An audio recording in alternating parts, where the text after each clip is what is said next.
I had always thought I'd seen it all in my line of work at JFK Airport, but that day changed everything. It was a normal busy day at the big airport. Planes were landing, people were laughing, and the loudspeakers kept calling out names. I worked at the front desk where people show their passports when they come into the country. Then a woman walked toward me. She looked calm and gentle. She wore a long beige coat and a shiny scarf that looked new. Her eyes moved around like she was seeing everything for the very first time. "Hello," I said. "Can I see your passport, please?" She smiled and gave it to me. When I opened it, I froze. It said her country was called Torenzá, but there was no country in the world called Torenzá. Not on any map. Not anywhere. I looked at her. "Ma'am, where's Torenzá?" I asked. She looked surprised. "It's between Spain and Andorra," she said, like everyone should know that.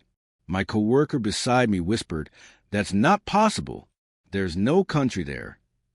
I asked her kindly, "Can you please come with me? We just need to check something."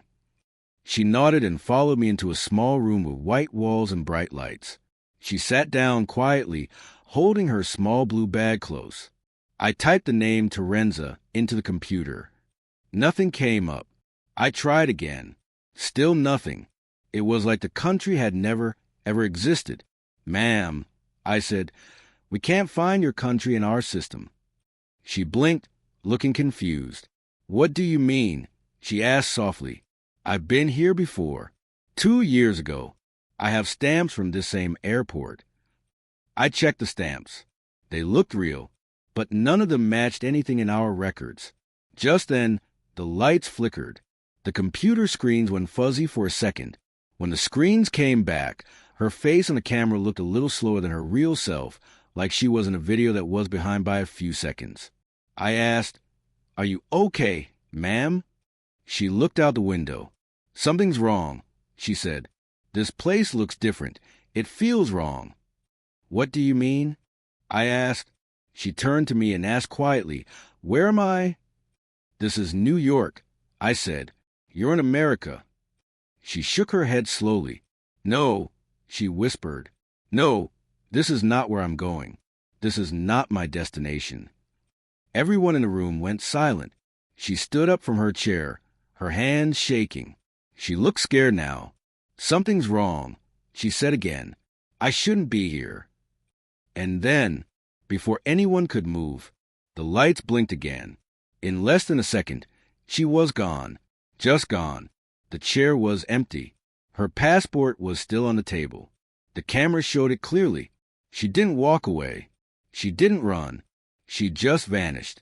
It was clean and clear on the screen, like she disappeared into thin air. We all stood there, frozen. Nobody spoke for a long time. Then a man in a dark suit rushed in. He was from the government. More agents came with him. They checked the room, the hall, and even the cameras again and again. They watched the video many times. Each time, it showed the same thing. The woman stood up, said, "This is not where I'm going," and then, poof, she was gone. The agents searched everywhere in the airport. They looked under the seats, in the bathrooms, at every exit gate. They even checked the airplane she came from. But no one could find her. They called other airports to see if someone matching her face had arrived somewhere else. But no one had. Finally, one of the agents said quietly, "It's like she never existed." The room felt cold after that. I looked at the passport again. The gold letters that said Torenzá were shining softly, almost like the light was breathing. Then, right in front of us, the cover started to fade, the words slowly disappearing until the page turned blank. Everyone gasped. One of the agents whispered, "Get the cameras. Get everything. We need to find out what Torenzá is." They watched the video over and over. Every time, it showed the same thing. The woman standing up, saying, "This is not my destination," and then vanishing into thin air. No light, no smoke, just gone. And from that day on, the government started looking. They searched maps, old books, and files from every country. But no one could find any place called Torenzá. And as for the woman, no one ever saw her again. But how could I not think about it? Every night, When I closed my eyes, I saw her face again, calm, sad, and a little lost. They took air samples, checked the floor, and even took pictures of the chair she sat on. One moan whispered to another. She didn't walk out. She phased out. I didn't know what that meant, but it sounded scary. They showed me maps of every country in the world. They asked if I had ever seen anything that looked like Torenz's emblem on the passport. It was a gold circle with 3 stars inside. I had never seen anything like it. Then the agents brought out a globe. They spun it slowly, pointed to where she said Torenzá was. One said, I pointed to the tiny space between Spain and Andorra. He looked there, then at me, and said quietly, That's not possible. Weeks passed. News about the woman started to spread, even though we were told to keep quiet. People called her the Woman from Torenza. Some said she was from another planet. Others said she came from the past or future. But no one really knew. The government made a secret team to study her case. They looked through old records and maps from hundreds of years ago. They even talked to historians and scientists. One scientist said something I'll never forget. He said, There are stories of places that appear and disappear through time, like dreams that become real for a moment and then vanish again. Another agent said, Maybe Torenzá is one of those places. One night, I got a call from one of the agents. His voice sounded strange. He said, You need to see something. When I got there, they showed me a picture on the screen. It was from a satellite camera that looks down on the Earth from space.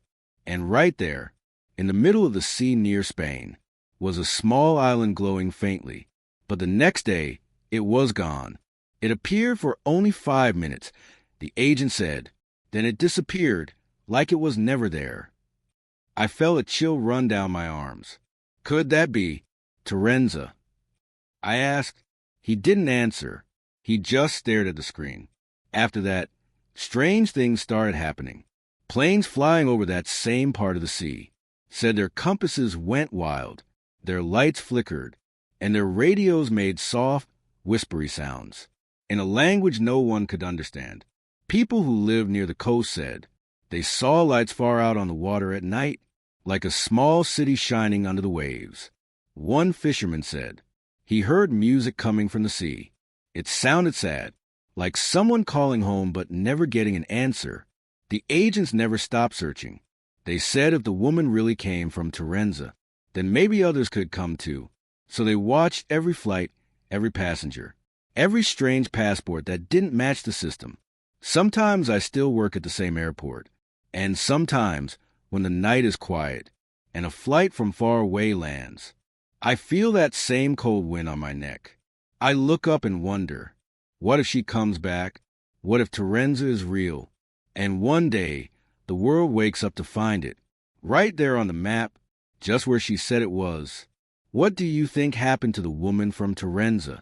Do you believe her country is real, maybe in another world we can't see? If you were at that airport and saw her vanish right in front of you, what would you do? Could Torenzá be a hidden place that appears only for a moment and then disappears again? Or was she from a different time, maybe the future or the past? Tell me what you think in the comments below. I read every single one of them. Make sure to like, subscribe, and turn on the notification bell.